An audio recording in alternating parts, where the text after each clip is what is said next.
Jordan Ditloff is a libertarian advocate for capitalism and civil liberties, free speech, free humans, and I love that part, free money. Jordan, thanks for joining us. It's a pleasure to be here. Unfortunately, it's not the sort of free money that our socialist comrades like to talk about. It's free money free of government restrictions like Bitcoin and other excellent blockchain, but it is a nice thought. Your thoughts, briefly your thoughts on what's happening to Australia right now with the native land titles.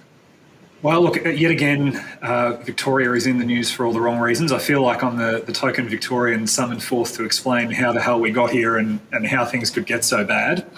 And it's also doubly ironic given the past two conversations we had about racism in Parliament and about some of the national park lockouts here in Victoria.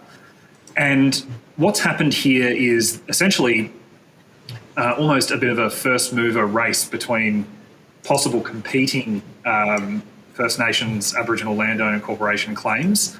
The Wurundjeri Wurrung people, I'm told, are the most organised and well-resourced, and they, along with my colleagues at Slater Gordon, who are very renowned for doing a lot of work for union-related and left-wing causes, have filed an application with the federal court for this claim. So basically, as you outlined, native title isn't freehold title, and in fact, a grant of freehold title is held to extinguish native title.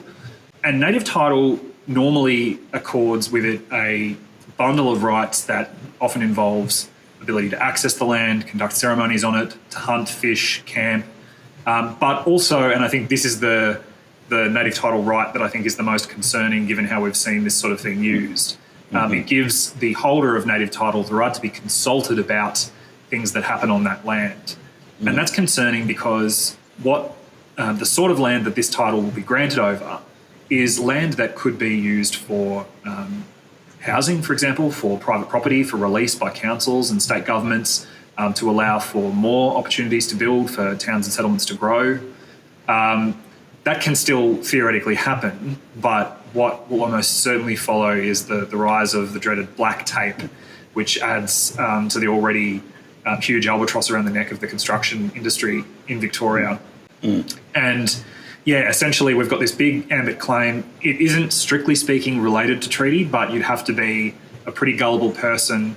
And if you're going to argue with me that it's not related to the timing of treaty, then I've got a bridge to sell you, because I think that it's pretty clear from the timing of it and from some of the comments that Jacinta Allen, our Premier, has made, that there's a real desire to use the momentum they see from treaty to sort of ram this through. And I'll talk a little bit more later about what I mean when I say that, because there's the technical legal criteria to make a native title claim that if it goes to court and if it's disputed by governments, need to be proven.